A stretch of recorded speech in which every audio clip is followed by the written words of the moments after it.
Now, for more on how the U.S. foreign policy might shape up under President Donald Trump's administration, I'm joined in studio by Jennifer Cooke, Director of the Africa Program at the Center for Strategic and International Studies. Ms. Cooke, welcome to Africa 54 after such a long time. Yes, thanks, Vincent. Good to see you. Now, we've been in this town for some time, and we see, changes come every 4 years, sometimes 8 years, things change. But some on the continent observing say, what changes really in terms of the U.S. policy? Do we expect some kind of really dramatic change? Well, right now it is actually very hard to say because the key players are not in place yet. No assistant secretary, even no secretary of state confirmed as yet. But I think we do have some indicators simply in President Trump's America First language. The first two actions that he's taken on Africa that impact Africa is this travel ban that affects Somalia, Sudan, and Libya. And then the reinstatement of the Mexico City language, which forbids U.S. assistance going to organizations that provide counseling or abortion services. Mm-hmm. Both of those have huge impact in Africa. The Mexico City law, in terms of preventing family planning, maternal health NGOs from operating, and the ban on travel having, I think, reputational as well as probably security consequences down the line. Now, in the past, people have looked at, Democratic administrations and then they compare and contrast with the Republican administrations. Is this kind of going to shape up differently than a typical Republican administration from the perspective of those who are interested in the continent of Africa? Yeah, I mean, Bush actually surprised many people, had a very active Africa agenda with PEPFAR, with the Millennium Challenge account, with AFRICOM. And President Obama kind of kept going on those and then added Feed the Future, a global health initiative, and so forth. It's hard to say right now what the White House will do. One thing to keep in mind is that Congress has always had strong bipartisan support for big Africa initiatives. So Feed the Future and food security is now in law. AGOA is a law. Power Africa is a law. So there's a lot. It's not simply that the president can come in and shift it. So there's quite a bit that will remain the same and perhaps just get boosted. Yeah, there's some continuity. Yeah. These bans, I think, are problematic.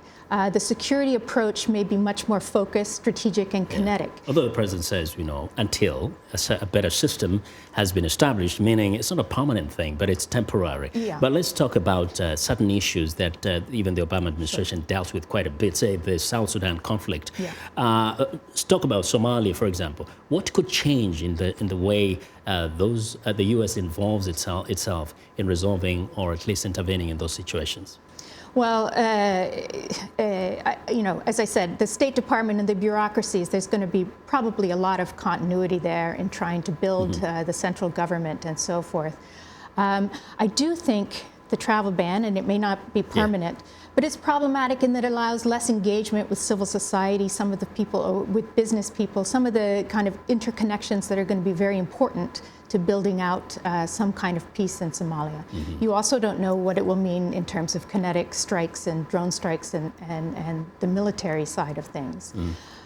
Generally, I think Africa will be much lower down on the president's agenda, which may mean that there's a lot of continuity. What makes you think so? What makes you? Look, we said George W. Bush came into office. Many people thought he wouldn't have a lot of interest on the continent. He surprised many.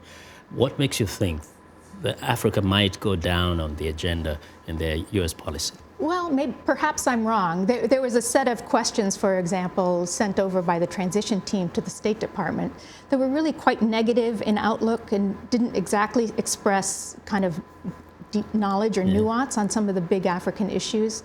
There may be things on business ties and so forth that can capture his attention.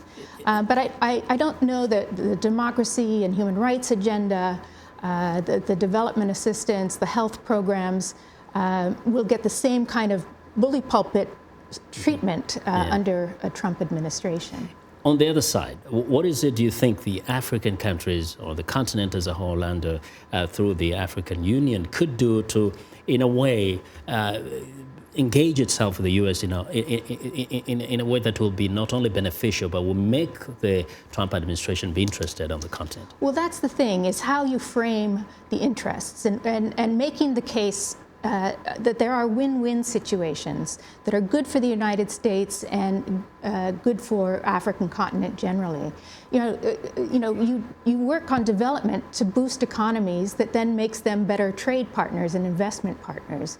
You work on governance and issues like that because that helps stem to some extent insecurity and radicalization and militancy.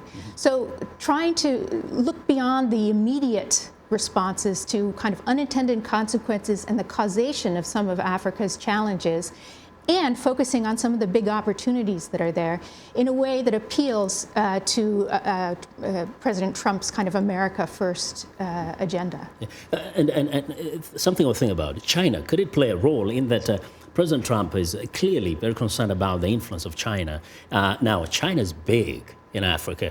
Could that be a motivation for the U.S. to say, come on, we don't want to let these guys take a lead on everything? Well, exactly. That's one of those kind of levers that you say, look, if you walk away from the broad-gauged engagement that we have in Africa with civil society, with opposition leaders, with business, with governments, you're leaving an open playing field to China, both economically and in terms of alliances and influences on debates that are of global import. So don't walk away or you leave the gate open for China. That's one lever, I think, of and the kind of argument that may capture the president's attention. Well, Jennifer, as always, we'll be watching developments and probably call you back for further analysis. I will look forward. Thank you very much.